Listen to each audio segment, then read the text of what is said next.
안녕하세요. ITQ 엑셀 미슬입니다. 오늘은 ITQ 시험 보기 전 준비사항과 유의사항에 대해서 촬영을 해보도록 하겠습니다. 보시다가 혹시 문제점이나 또는 뭐 이제 다른 거 동영상을 요청하고 싶으실 분들은 댓글로 알려주시면 감사하겠습니다. 제가 그동안 개인적인 사정이 있어서 업로드가 좀 늦어졌다는 점 이해 부탁드립니다. 앞으로는 꾸준히 업로드를 하도록 노력하겠습니다. 자, 그래서 오늘은 이제 시험 전에 이제 준비해야 되는 것들, 꿀팁이라고 하죠. 요즘 뭐 흔히 얘기하는 꿀팁을 알려드리도록 하고요. 그 다음에 이제 유의사항, 그런 것들을 설명하도록 하겠습니다. 자, 우선은 시험 시작 전에는 30분 전에 도착하시는 걸 권장하는데요. 그 이유는 시험 시작에 딱 맞춰서 도착할 경우에는 촉박하게 준비하고 시험을 시작해야 되는 경우가 있어요. 그리고 많이 착각하시는 경우가 있는데요. 뭐냐면은 시험 시간이 1시간이잖아요. 그럼 1시간 안에 저장과 전송이 다 도착이 돼야 되는데 따로 시간을 주시는 줄 아시는 분들이 꽤 계시더라고요. 따로 시간을 드리지 않습니다. 그렇기 때문에 조금 일찍 도착하시는 걸 권장합니다. 예를 들면 1교시가 9시고요. 2교시가 10시 반, 그 다음에 3교시가 12시입니다. 9시 시작을 한다고 가정을 했을 때 8시 반까지 도착을 해주시는 게 가장 이상적인 행동인 것 같아요. 30분 전에 도착을 하신 다음에요. 이제 도착하면 이제 감독관이 몇 곳하실 입실하세요 라고 했을 경우에는 입실해 주시면 되고요. 별 얘기가 없을 때에는요. 이제 시험장의 대기실에서 좀 기다리셨다가 입실하시면 됩니다. 자, 입실하신 다음에 칠판이나 또는 모니터 뒤에 좌석 번호가 있나 한번 확인해 주시고요. 그 다음에 수험표에 좌석 번호가 있습니다. 본인 좌석 번호요. 그거에 맞게 그 책상을 확 찾으신 다음에 앉으시면 돼요. 앉으신 다음에는 본인 신분증과 수험표를 한 켠에다가 잘 두시고요. 그 다음에 필기도구만 올려놓으시도록 하고요. 신분증 검사를 다 하시면 꼭 신분증을 잘 챙겨주시는 걸 권장합니다. 많은 분들이 시험 보실 때 신분증을 책상에다 올려놓으시고 가져가신다는 거 깜빡하시는 분들이 많아요. 그러니까 꼭 검사하신 다음에 가방에 넣어주시도록 합니다. 그 다음에 핸드폰은 꼭 종료를 해주셔야 돼요. 진동으로 해놓으면 안 되나요? 네, 안 돼요. 그것 또한 부정행위로 간주하기 때문에 꼭 핸드폰은 꺼주시고요. 중국 핸드폰들 경우에는 핸드폰을 꺼놔도 알림이 온다고 하네요. 그렇기 때문에 혹시 본인 핸드폰이 중국 핸드폰이시라면 감독관에게 말씀을 드린 다음에 핸드폰을 보관해 달라고 요청하시면 됩니다. 자, 책상에 이렇게 다 해놓으셨으면요. 본인 시험 보시는 프로그램, 제가 오늘은 엑셀이라고 얘기했기 때문에 엑셀을 실행한 다음에 마우스 잘 되나, 감도는 이상하지 않는가, 그런 것들을 확인해 보시고요. 키보드는 한글, 영어 잘 써지나 확인해 보시고 문제가 있다면 감독관에게 말씀드려서 교체를 해주신다고 얘기를 하던지 아니면 자리를 이동하시라고 그렇게 또 얘기를 하실 거예요. 그럼 그거에 맞게 움직이시면 될 것 같고요.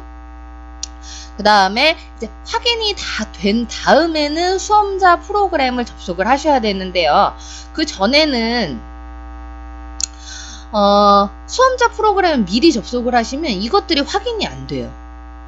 왜냐면 화면이 하얘지고 마우스 키보드 사용이 불가피하기 때문에 확인이 안 되니까요. 꼭 모든 게 다 확인하시고 세팅까지 다 하신 다음에 접속하시는 걸 권합니다. 자, 본인 다 확인하신 다음에 그 다음에 제가 이제 권하는 것은 엑셀 세팅하는 겁니다. 엑셀을 우선 실행시켜 주시고요. 시트 1을 클릭하신 다음에 키보드에 시트 3을 클릭을 하시게 되면요. 연속된 시트 1, 시트 2, 시트 3이 같이 선택이 됩니다. 자, 이것은 왜 그러냐면요. 세팅을 시트 1, 2, 3을 같이 할 거기 때문이에요. 그래서 같이 한번 해볼게요. 엑셀을 클릭해 주시고 시트 1 클릭하신 다음에 키보드에 Shift를 누른 상태에서 시트 3을 클릭해 줍니다. 자, 그러면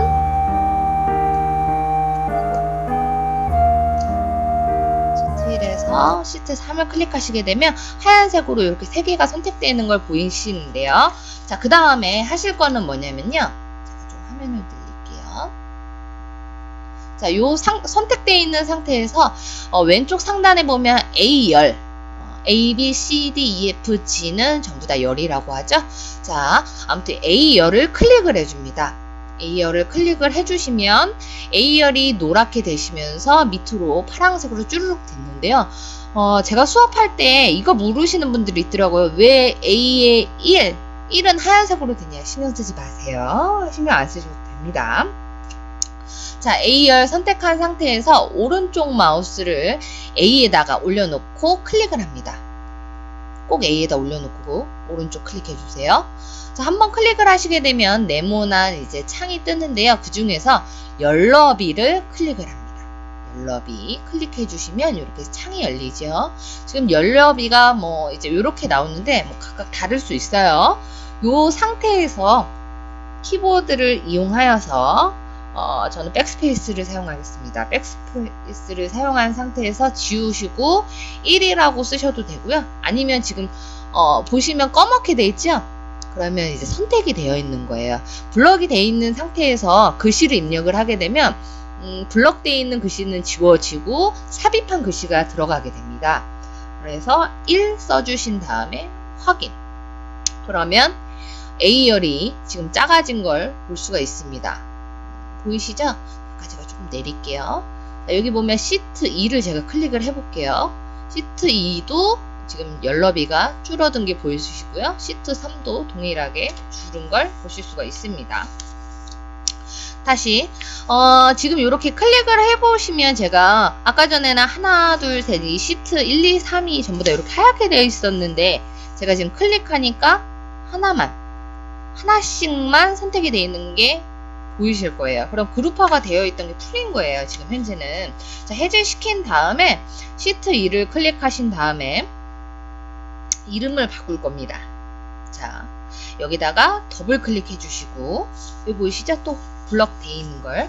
자, 여기다가 지우고 뭐라고 쓰냐면 제1 작업이라고 써줍니다.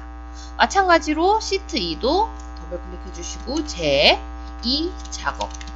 그 다음에 시트 3도 지워주시고 제3 작업이라고 써주십니다. 근데 제4 작업까지 있는 거 아니에요? 하시는 분들이 있는데요. 제4 작업은 제1 작업을 작성한 다음에 1작업 가지고 새 시트를 만들어서 하기 때문에 굳이 처음에 제4 작업까지는 만들지 않습니다.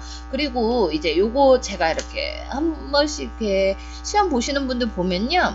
제1작업, 제2작업, 제3작업을 띄어쓰기 하시는 분들이 있더라고요. 절대 여백을 넣지 않습니다. 다 붙여서 써주세요. 그 다음에 제1작업, 2작업, 3작업을 순서대로 1, 2, 3, 4 이런 식으로 하나, 둘, 셋, 넷 순서대로 해주시는 걸 권고합니다. 자, 1작업으로 넘어온 다음에요. 그 다음에 이제 전체 설정을 다시 한번 할 건데요. 왜 그러냐면요. 글꼴과 크기 때문이죠. 그래서 어떻게 하냐? 화면 다시 늘리겠습니다. 화면을 지금 혹시 늘려졌나요? 자, 이 상태에서 전부 셀을 선택을 해야 되기 때문에요. 뭐 셀 위치는 어디든 상관이 없거든요. 아무데나 클릭하셔도 상관은 없어요. 컨트롤 A를 눌러주시던가 아니면 A열과 1행 사이에 이 회색 부분을 클릭해서 전부 선택을 해주시면 됩니다. 둘 중에 하나 편하신 걸로 해주시면 될 것 같아요. 이 상태에서 왼쪽 상단에 홈 탭이 실행되어 있나 봐주신 다음에요. 그 다음에 맑은 고딕 있죠? 여기를 클릭해 주시고 블럭이 되어 있으면 지운 다음에 글씨를 씁니다.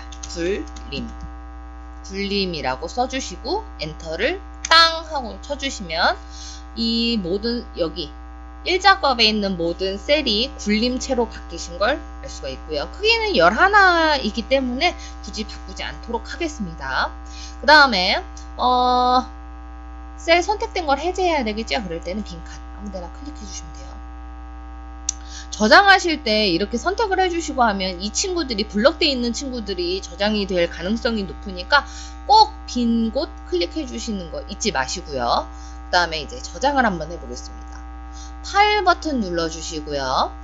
왼쪽 상단에 하나, 두 번째 다른 이름으로 저장이죠. 초록색에 파일 누르시고 다른 이름으로 저장 꼭 눌러주신 다음에요. 그 다음에 이렇게 창이 열리시면 왼쪽에 보시면 우리 구성 있죠? 구성 왔다리 갔다리 왔다리 갔다리 해주시고 만약 저처럼 이렇게 보이시면 문서를 클릭해 주시면 되는데요. 문서가 안 뜨시는 분들은요. 내 PC 누르시면 돼요. 내 PC 누르시고 문서 더블 클릭해 주시면 폴더가 있습니다. 여기서 폴더 중에 ITQ, 이 ITQ를 더블 클릭합니다. 종종 이제 ITQ 더블 클릭하시고 이 픽처를 더블 클릭하셔서 여기다가 저장하시는 분이 있는데요. 여기다가 저장하시면 안 돼요. 꼭 그냥 ITQ에다가 저장을 해주셔야 됩니다. ITQ에다가 더블 클릭해 주신 다음에 파일 이름에다가 본인 수험표에 보시면 수험번호 있죠? 보통 수험번호는 8자리거든요. 저도 한번 써보겠습니다. 그냥 저는 임의로.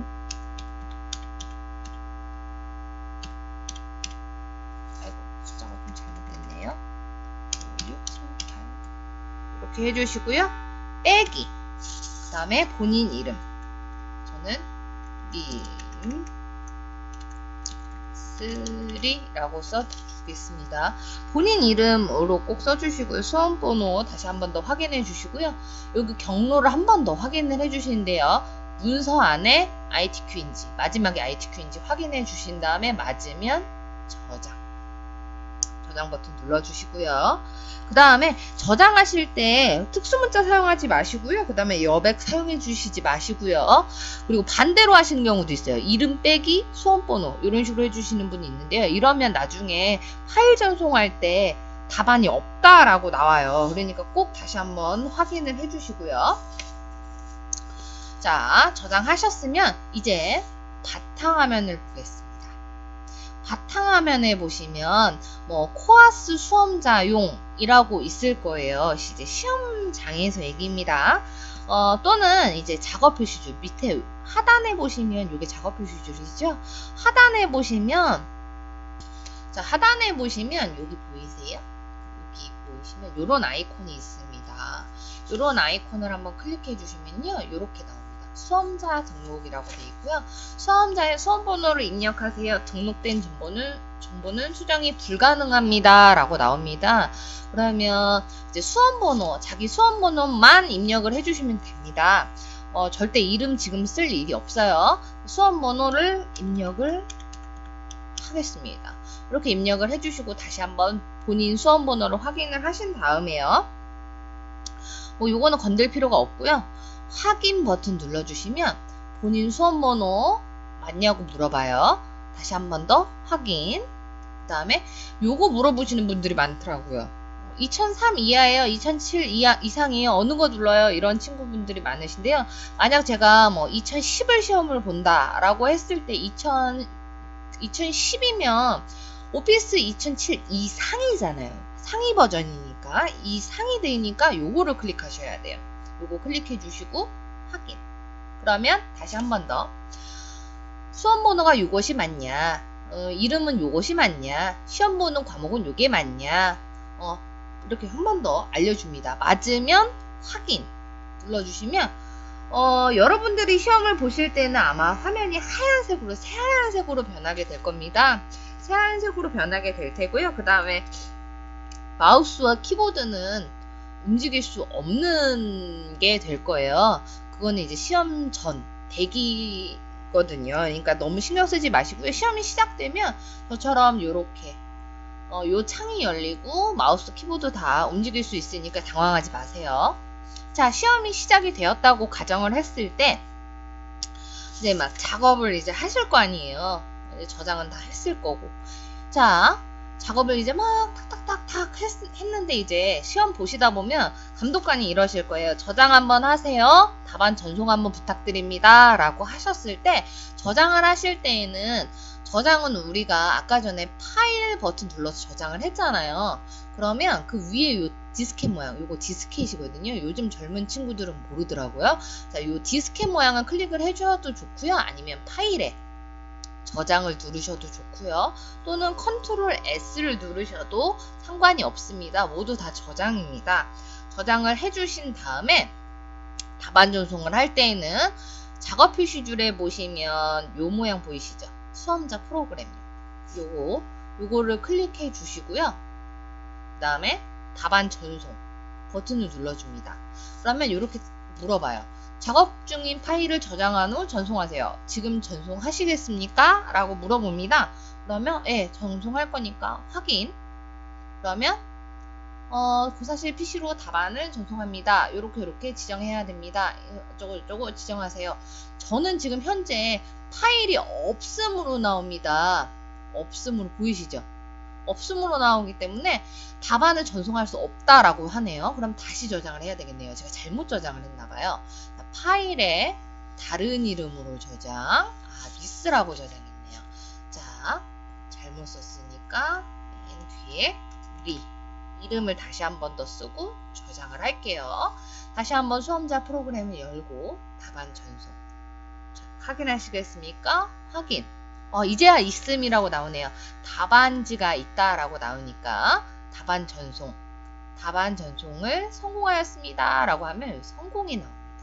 그럼 닫기 눌러주시고 계속 시험을 진행을 해주시면 됩니다. 이런 식으로 막 진행을 해주신 다음에 또 파일에 저장, 그 다음에 또 수험자 프로그램 답안 전송하시겠습니까? 전송하셨습니까? 성공, 닫기. 이런 식으로 계속 진행을 해주시면 되는데요. 시험 보시는 분들이 답안 저장만 해놓으시고 전송을 안 하시는 경우가 되게 많아요. 이렇게 되시면 저장을 하시다가 혹시나 이제 컴퓨터가 꺼질 때, 보통 이제 학교 컴퓨터들은요, 컴퓨터가 꺼지면 프로그램들이 이제 지워지는 경우가 굉장히 많습니다. 그렇기 때문에 내가 열심히 작성했던 게 날아가는 경우가 있어요. 그럴 때는 꼭 저장하신 다음에 전송을 해주셔야 감독한 PC에 내 답안지가 전송이 되는 거거든요. 그럼 그거를 가져오실 수가 있어요. 여기 보시면 가족이 이제 감독관한테 말씀을 드려서 내가 꺼진 거를 가져올 수 있는 게 여기 메뉴에 뜨거든요. 그러니까 꼭 답안 전송을 해주셔야 됩니다. 그러니까 답안 전송을 안 해주시면 실격 처리가 또 가능하니까요. 꼭꼭 전송을 해주시는 걸 권장을 합니다. 제가 너무 오래간만에 녹화를 해서 좀 말이 더듬네요. 죄송합니다. 자, 그 다음에 마지막 유의사항에 대해서 조금 말씀을 드릴게요. 시험 시간은 1시간이고요. 시험 시간 내에 화장실을 갈 수 없기 때문에 시험 시작 최소 5분 전에는 감독관에게 말씀드려서 화장실을 가시는 게 좋을 것 같고요. 굳이 화장실을 안 가셔도 돼요. 끝나시고 가셔도 상관이 없습니다.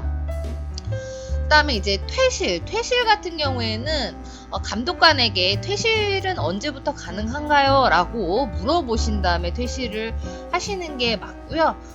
나 시험 다 봤어. 이제 나 나갈래. 이거는 안 돼요. 자, 그 다음에 시험 시간 내에는 제가 아까 전에도 설명했다시피 꼭 저장한 다음에 꼭 답안 전송. 이거는 같이 해주시는 게 좋아요. 자주 해주시는 게 좋거든요. 동일한 크기의 파일이 존재합니다 라는 메시지가 떠도 신경 쓰지 마시고 계속 전송하셔도 상관은 없어요. 그 다음에 제가 아까 전에 설명한 거죠. 오류로 인하여 프로그램이 꺼질 수도 있으니 저장과 답안을 자주 해주시길 권고합니다 라고 제가 말씀드렸습니다. 방금 전에 얘기한 거네요. 중복되게 보내셔도 상관없습니다. 시험지에는 메모를 하시거나 종이를 적으셔도 무방하나 시험지를 가지고 퇴실은 하실 수가 없습니다. 그러니까 요 점 유의해 주시고요. 3주 후에 ITQ 사이트에 들어가시면 이제 답안 결과나 답안지를 보실 수가 있어요.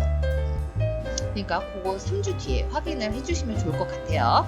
시험이 종료된 다음에는 감독관에게 시험지를 제출한 다음에 퇴실을 하시면 됩니다. 컴퓨터는 안 끄셔도 돼요. 감독관들이 알아서 끄니까요. 신경 안 쓰셔도 돼요. 오래간만에 하는 녹화라 제가 실수가 좀 잦은데요. 다음번에는 조금 더 좋은 동영상으로 찾아뵙도록 하겠습니다. 좋은 하루 보내시고요. 오늘도 고생 많으셨습니다.